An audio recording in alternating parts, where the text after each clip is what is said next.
Predict नहीं किया था, बता ही दिया था पेपर में क्या आएगा। अभी पहले तो एक लिंक डालूंगा, उसे देख लेना कि मैंने प्रेडिक्शन में क्या क्या बताया था, टेस्ट कर लेना। और अभी सुनो क्या क्या आया था।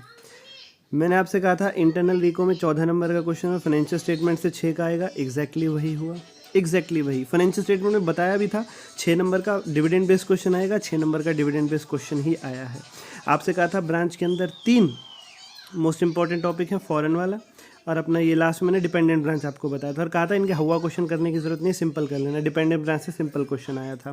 कंसोलिडेशन का जो 1 चैप्टर 1 क्वेश्चन सीरीज में प्रैक्टिकल 10 डाला था, सेम वही है। उसके अंदर अनरियलाइज प्रॉफिट, डिविडेंड का रॉन्ग ट्रीटमेंट, सब कुछ वही उठ करके आया है, ट्रिक से सॉल्व हो गया है। अभी वीडियो का लिंक डाल रहा हूँ जहाँ मैंने प्रेडिक्ट किया था, देखना पूरी एक बार।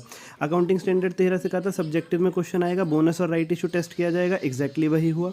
23 से लेकर 29 तक अकाउंटिंग स्टैंडर्ड में कहा था 4-6 नंबर का इंस्टीट्यूट पूछेगा, 25 और 24 एएस से आया था 6 नंबर के करीब। बायबैक से कहा था फॉर्मूला बेस्ड क्वेश्चन बनेगा इस बारी, फॉर्मूला जिसमें 3 रेशियो टेस्ट किए जाएंगे, 3 टेस्ट आपके, वो एक्जैक्टली वही आया है। उसके बेस पर जनरल एंट्रीज करनी थी आपको।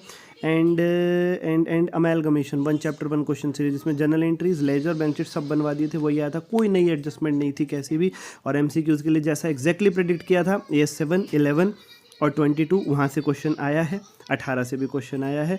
और एमसीक्यू मैंने कहा था कैश फ्लो की एक केस स्टडी आएगी एमसीक्यू के अंदर, बायबैक की नहीं आएगी, क्योंकि बायबैक से पिछली बार वाहियात क्वेश्चन बन गया था। एक्जैक्टली 7 नंबर की एमसीक्यू की केस स्टडी आई है कैश फ्लो से। पूरा 100 का 100 प्रेडिक्ट किया यार, ये तो प्रेडिक्ट वर्ड छोड़ो, ये तो एब्सोल्यूट फिट है भाई, बिल्कुल एकदम। लाइक करो, सब्सक्राइब करो, अगले बैच के लिए एनरोल करो, अगले अटैम्प्ट के लिए। धन्यवाद भाई, मज़ा आ गया।